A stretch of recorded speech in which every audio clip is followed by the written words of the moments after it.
Hello, welcome back everyone. आज हम start करेंगे कई सारे फिनोमेनास जो हमारे नेचर में अकर करते हैं ड्यू टू लाइट। लाइट से जुड़ा हुआ एक बहुत इंटरेस्टिंग फिनोमेना है जो कि हमने हमेशा बारिश के बाद देखा है, रेनबो फॉर्मेशन।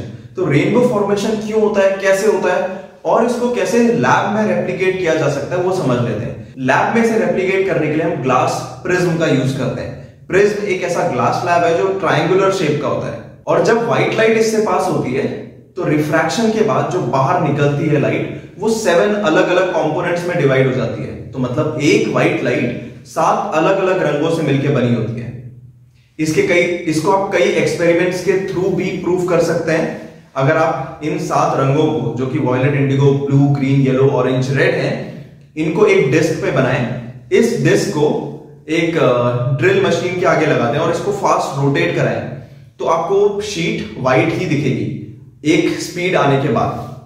अगर आप उसको एक हाई इनफ स्पीड पे रोटेट करा सकते हैं तो वो शीट आपको व्हाइट दिखने लगेगी। ये एक्सपेरिमेंट हम कभी लेटर वीडियोस में कर सकते हैं अगर आपके कमेंट्स में आप बताते हैं कि आप इसमें इंटरेस्टेड होंगे। दूसरा, इसका एक एंशिएंट प्रूफ भी है। आपने देखा होगा सूर्य देव का जो रथ होता है उसमें हमेशा 7 घोड़े होते हैं। ये 7 घोड़े डिनोट करते हैं इन 7 अलग अलग रंगों को। तो प्रिज्म से कैसे रिफ्रैक्शन होकर के ये 7 अलग अलग रंग बढ़ते हैं, इस फिनोमेना को कहते क्या है, ये सब भी सीखेंगे। बहुत इंपॉर्टेंट टॉपिक है, 2 इंपॉर्टेंट क्वेश्चंस आ सकते हैं, तो जरा ध्यान से इस पे फोकस करेंगे। तो पहले तो हम प्रिज्म की टर्मिनोलॉजी समझ लेते हैं। ये एक प्रिज्म है, ट्रायंगुलर ग्लास का एक स्लैब। इस एंगल को एंगल ऑफ प्रिज्म कहते हैं। जब व्हाइट लाइट ऐसे आती है, ये व्हाइट लाइट एयर से ग्लास में जा रही है तो टुवर्ड्स द नॉर्मल बेंड होगी। अगर ये नॉर्मल है तो इसको ऐसे जाना चाहिए था, बट ये टुवर्ड्स द नॉर्मल बेंड हो जाएगी। अगर यहां पे हम नॉर्मल ड्रॉ करें तो कुछ ऐसा नॉर्मल ड्रॉ होगा। और अब ये लाइट ऑप्टिकली डेंसर मीडियम से ऑप्टिकली रेयरर मीडियम में जा रही है और ऐसे में ये away from the normal bend होनी चाहिए। मतलब इसको सीधे ऐसे जाना चाहिए था, बट ये away from the normal bend होगी और कुछ इस तरीके से बाहर निकलेगी। ये है हमारी इंसिडेंट रे।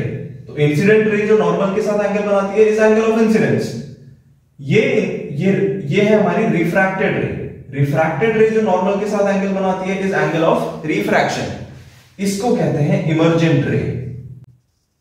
इमर्जेंट रे यानी कि जो ग्लास स्लैब से बाहर आ रही है, इमर्ज हो रही है, ये जो नॉर्मल के साथ एंगल बनाती है इसको एंगल ऑफ इमर्जेंस कहते हैं। तो हम 4 एंगल्स अभी तक समझ चुके हैं। पहला है एंगल ए जो कि है एंगल ऑफ प्रिज्म। दूसरा है angle I, angle of incidence. तीसरा है एंगल ऑफ रिफ्रैक्शन। रिफ्रैक्शन होने के बाद जो एंगल बनता है नॉर्मल के साथ उसे एंगल ऑफ रिफ्रैक्शन कहते हैं।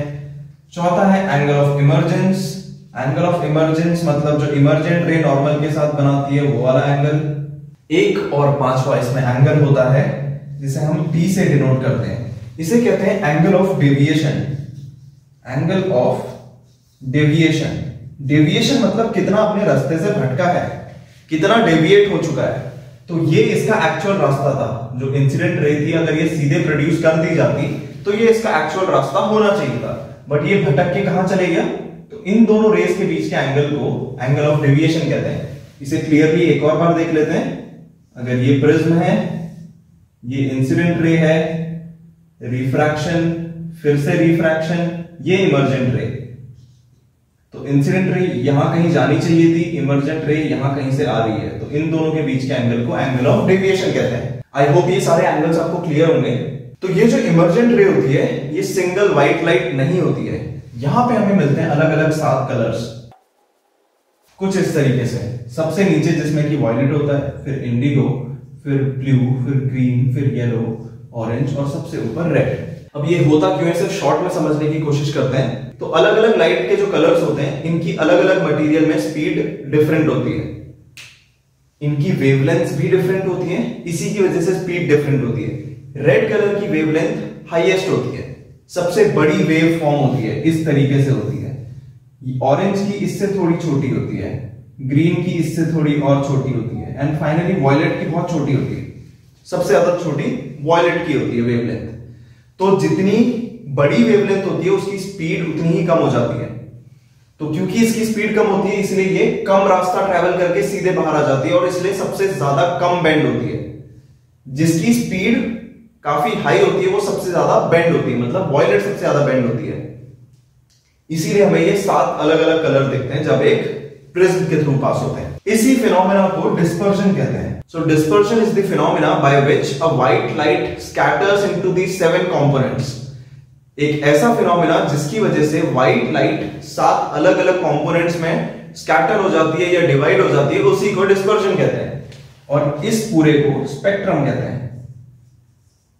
अच्छा, ये तो हो गया लैब के अंदर या आर्टिफिशियल डिस्पर्जन। नेचुरली जो हमें दिखता है, जो हम नॉर्मली अपने अराउंड एनवायरनमेंट में देखते हैं, रेनबो फॉर्मेशन जब हम देखते हैं तो वो कैसे होता है वो भी समझ लेते हैं। तो जनरली आपने देखा होगा बारिश के बाद हमें रेनबोज दिखते हैं। तो बारिश होने के बाद स्पेशल ऐसा क्या होता है, एटमॉस्फेयर में वाटर ड्रॉपलेट ज्यादा प्रेजेंट होते हैं। तो इन वाटर ड्रॉपलेट की वजह से जब सनलाइट इस पे पड़ती है, लेट अस से ये इस पे नॉर्मल है, तो ये रेयर टू डेंसर मीडियम जा रही है तो टुवर्ड्स द नॉर्मल बेंड होगी। यहां पे होता है रिफ्लेक्शन, रिफ्रैक्शन नहीं, रिफ्लेक्शन हो जाता है। ये सिर्फ कुछ स्पेसिफिक कंडीशंस में ये रिफ्लेक्शन होता है, इसको टोटल इंटरनल रिफ्लेक्शन भी कहते हैं। बट एनीवेज अभी हमारे सिलेबस का पार्ट नहीं है तो इसको स्किप करते हैं। रिफ्लेक्शन के बाद फिर से रिफ्रैक्शन होता है, away from the normal bend होती है, एंड यहां पे अलग अलग हमें कंपोनेंट्स दिख जाते हैं, 3 4 वायलेट टू रेड, और इस तरीके से एक रेनबो फॉर्म होता है। तो आप हमेशा नोटिस करोगे अगर ऐसे फॉर्म हो रहा है तो हमें सन इस तरफ होना चाहिए, है ना। तो हमेशा सन के ऑपोजिट साइड आपको रेनबो फॉर्मेशन दिखेगा। रेनबो फॉर्मेशन काफी इंटरेस्टिंग है। बहुत रेयरली ऐसा भी होता है कि 2 रेनबोज एक साथ दिखते हैं, तो ये भी बड़ा इंटरेस्टिंग है। अगर आपको इंटरेस्ट है तो उसे भी मैं एक्सप्लेन कर सकता हूं नेक्स्ट वीडियो में, अगर आपके कमेंट्स आते हैं तो। हमारे एटमॉस्फेयर में जो रिफ्रैक्शन होता है, इससे काफी इंटरेस्टिंग चीजें आप ऑब्जर्व कर सकते हैं, जैसे कि ट्विंकलिंग ऑफ स्टार्स। तारे टिमटिमाते हुए क्यों दिखते हैं? इसके पीछे एटमॉस्फेरिक रिफ्रैक्शन ही एक रीजन है।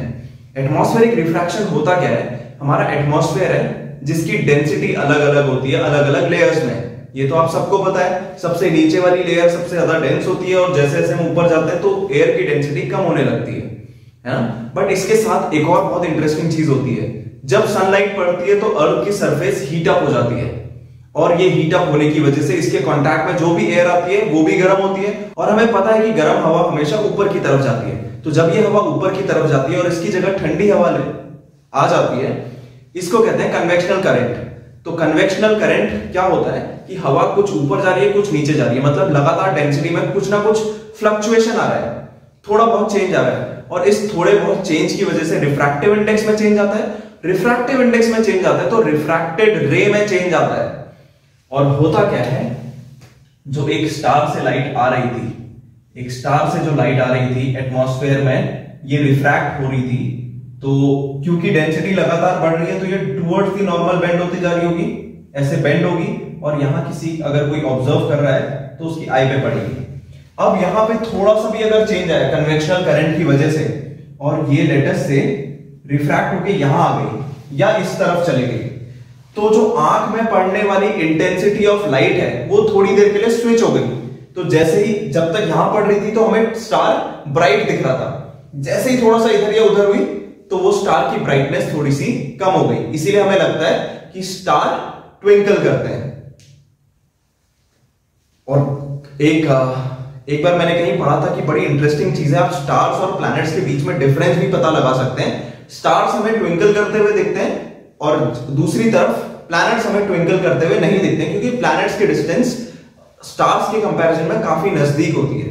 काफी पास होने की वजह से उनका रिफ्रैक्शन ज्यादा नहीं होता है और उनसे आने वाली लाइट की इंटेंसिटी कंपैरेटिवली ज्यादा होती है।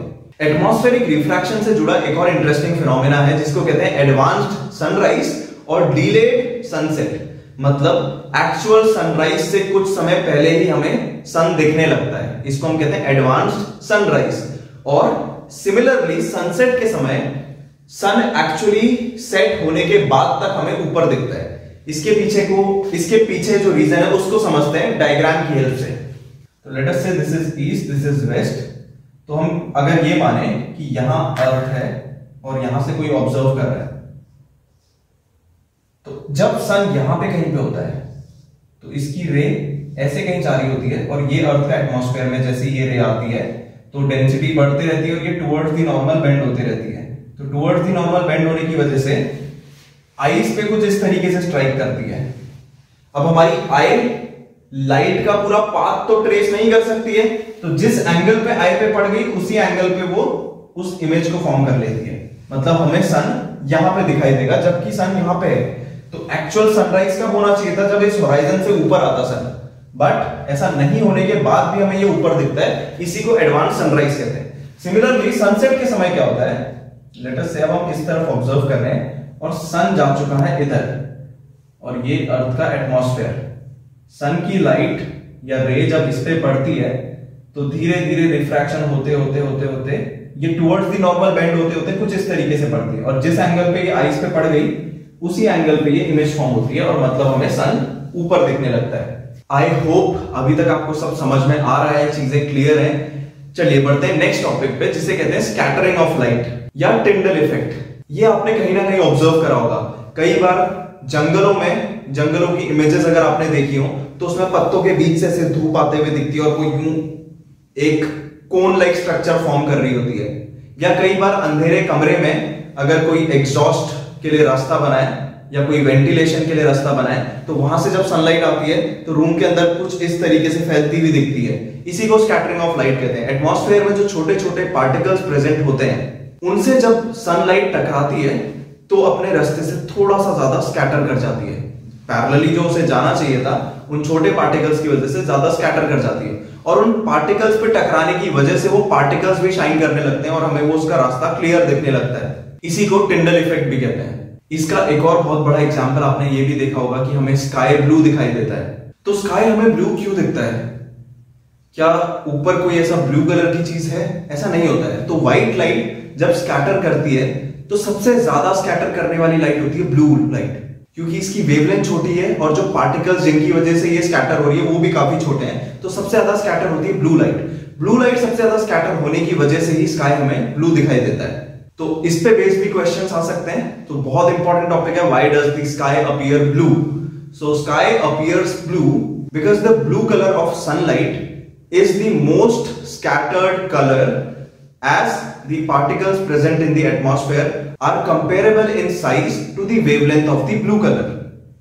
क्योंकि एटमॉस्फेयर में जो पार्टिकल्स हैं उनकी वेवलेंथ और ब्लू लाइट की वेवलेंथ कंपैरेटिव है या कंपेरेबल है, इसकी वजह से वो सबसे ज्यादा स्कैटर होता है। सबसे ज्यादा स्कैटर होने की वजह से ही स्काई ब्लू दिखाई देता है। चलिए आ जाते हैं अपने लास्ट टॉपिक पे कि सनराइज और सनसेट पे सन का कलर रेड क्यों दिखाई देता है। तो भाई ब्लू कलर सबसे ज्यादा स्कैटर होता है और रेड कलर सबसे कम स्कैटर होता है। तो जब सनसेट या सनराइज हो रहा होता है तो सन की डिस्टेंस सबसे बहुत ज्यादा होती है और ब्लू कलर पूरा स्कैटर होने की वजह से अर्थ तक पहुंच ही नहीं पाता है। तो जो सबसे कम स्कैटर होता है वो कलर हमें उस समय दिखाई देता है, जो कि रेडिश ऑफ टोन में होता है, रेड ऑरेंज इस तरीके की टोन में होता है। इसीलिए सनराइज और सनसेट पे हमेशा हमें सन रेड कलर का या ऑरेंज कलर का दिखाई देता है। तो बहुत ही सिंपल सा चैप्टर था, बहुत इजी है इसमें मार्क्स स्कोर करना।